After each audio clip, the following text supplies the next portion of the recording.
The Witcher 3 is without a doubt a very big game, a game that takes hundreds of hours to explore all of its content. But what if I told you that a lot of content was actually cut from the game? Several characters that were supposed to appear, drastic changes to the story, a world that was supposed to be bigger, and a better combat, and other many things that were quite different from what we got in the final version of the game. Some changes were small, others would have literally changed the entire game. So please, if you enjoy this, consider subscribing, and without wasting much more of your time, let's just get into it.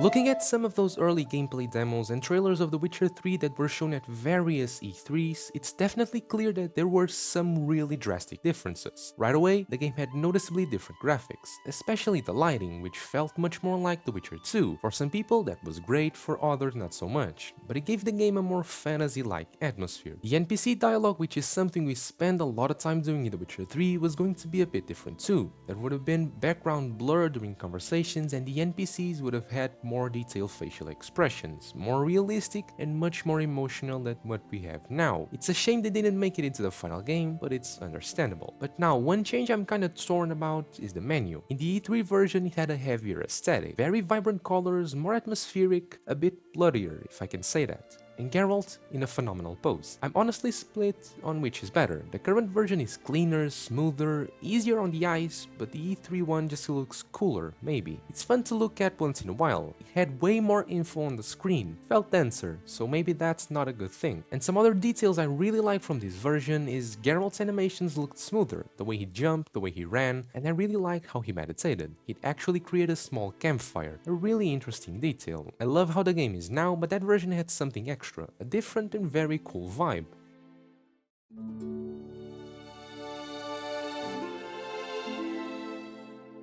Here I'm going to talk about some things that didn't happen in the story but were actually planned, and some of them are just incredible. For example, the Wild Hunt was supposed to attack Novigrad, turning the most alive and bustling city in the game completely into snow. This massive section, almost the heart of The Witcher 3 you could say, would have been fully invaded by the Wild Hunt, right after the attack of Kaer Morhen. Honestly, in my opinion, Novigrad always felt like it was missing something. I don't know, for such a big city, I think it lacked a bit more impact in the game. And just please, imagine us running through the city, now frozen, covered in snow and full of Wild Hunt warriors. It would have been amazing. In that same mission, Geralt would have defeated Caranthir instead of killing him in Skellige, and several important characters in The Witcher 3 politics would have tried to protect Novigrad, like Radovid and Emir himself, since the city is extremely important for the Northern Realms. Still talking about the Wild Hunt, Geralt would have infiltrated them in order to find Ciri, and honestly, that would have been beautiful. There would be several dialogue choices where our disguise could be discovered, and we'd have to avoid blowing our cover. This would have added so much more depth to what are, sadly, perhaps the flattest villains in the entire game. Despite being in the title, the Wild Hunt doesn't actually have a lot of depth. We hear things about them, but we rarely see them that much. But being inside the Wild Hunt with Geralt by his own choice would have been incredible. Also inspired by the books, we also would have seen the fake Ciri, a character from the books who was supposed to appear in Skellige somehow, but obviously with Emir behind that plan. Yennefer was also meant to have an even bigger role, this time betraying the Lord of Sorceresses. This would cause Emir to imprison the sorceresses who help us at the end of the game. But in the end, the ones who probably suffered the most from these cuts were actually the Wild Hunt. They really deserved a lot more screen time and lore.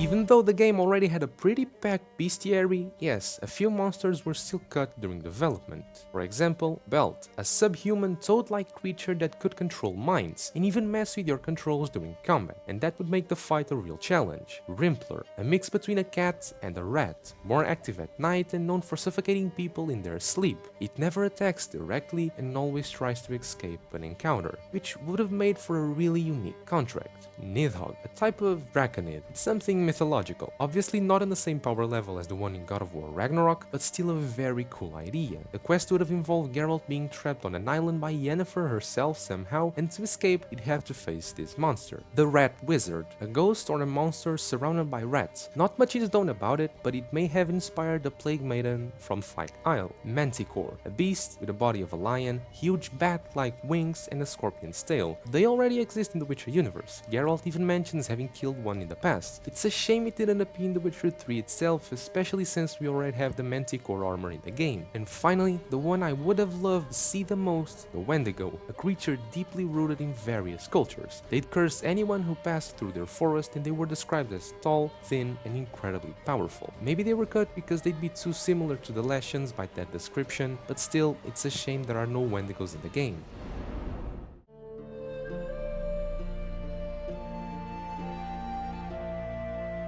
There were quite a few characters cut from The Witcher 3, some returning from previous games, others created specifically for this one. Take Hemmelfart for instance, the leader of the Church of the Eternal Fire is mentioned in certain dialogues in the game, and you can even buy a painting of him, but that's it, he never actually shows up. But the character whose absence upsets fans the most is Yorvith, of course. Apparently the developers really wanted to include Yorvith in the game, played a major role in The Witcher 3, so it would have made total sense to bring him back for the third installment. But it seems they just couldn't find a way to fit him in the story, and what's worse is there was actually a full quest designed in which he appeared a lot, one that sounds incredibly interesting. It involved a deadly plague spreading through the north, mainly in Velen, caused by a Nilfgaardian doctor. The mission would have brought together Yorvith, Roach, Vess, Talar, and a doctor trying to develop a cure. Apparently this quest was so well developed that it even had its own dedicated writing team.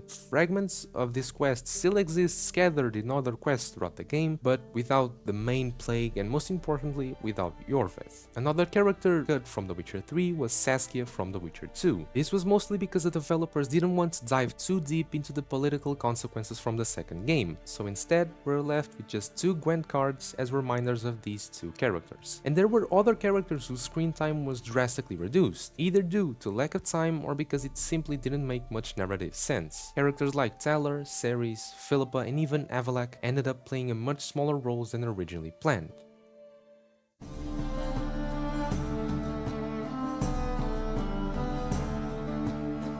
The world of The Witcher 3 is massive, no doubt about that, right? But beyond the huge areas we explore, there are still places hidden behind bugs or unfinished developments that hint at what could have been. For example, the Palace of Vizima has an outside area that can be accessed through certain glitches, and while they have working physics, they clearly are unfinished, suggesting they were once planned to be larger maybe. And even in Tucson there's an incomplete village that can still be visited with a few tricks. It's a curious find that hints that the Blood and Wine map might have been originally even bigger. Now, speaking of areas that were completely cut from the game, let's start with Novigrad, one of the strangest cuts, a vampire hospital. We don't know how exactly it would have worked, where it was placed, or what the story behind it was, but that idea alone is very intriguing. Novigrad also lost the interior of the Church of the Eternal Fire, this massive, visually striking structure that remains totally inaccessible in the final game. It's one of the most underused landmarks, and it would have been amazing to explore the inside and dive deeper into the aesthetic of the Eternal Fire. In Skellige we missed out on a Nilfgaardian war camp near Caer Trolde, as well as an elven cemetery, and this last one is probably the most fascinating to me. The elves in the Witcher universe are always mysterious creatures, and they are full of ancient traditions, so seeing a cemetery dedicated to them in Skellige would have been incredibly compelling. Most of these locations were likely tied to quests that were either cut or rearranged, but sadly none of them made it to the final version of the game.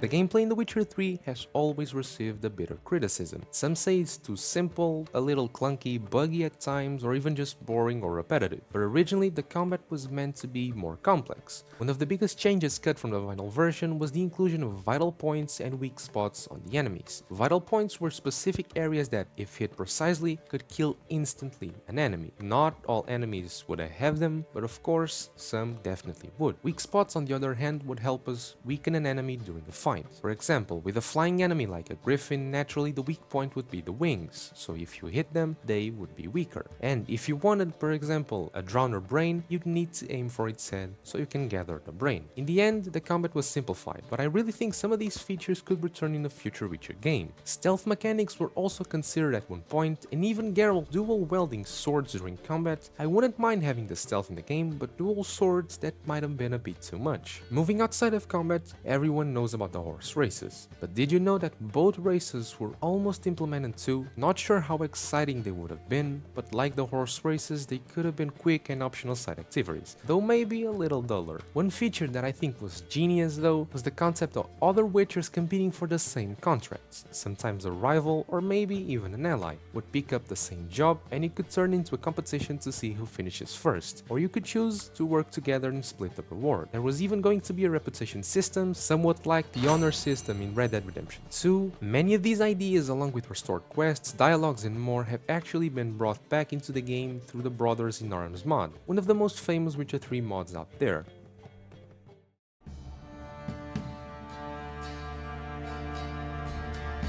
Even though Sands of Ulfir isn't an official CD Projekt Red project, I still wanted to mention it briefly, because I would have loved to see this DLC in The Witcher 3. It would have fit perfectly after the events of Heart of Stone. Now, after Blood and Wine, not so much. For me, that expansion gave Geralt the perfect endings, and I wouldn't want to mess with that. But Sands of Ulfir is a really well-crafted DLC concept that honestly could have been picked up by CD Projekt Red and released officially. I've already made a video talking about this unreleased DLC, and I absolutely love the whole idea behind it. The concept art is stunning and everything about it just feels like a natural extension of the world of The Witcher.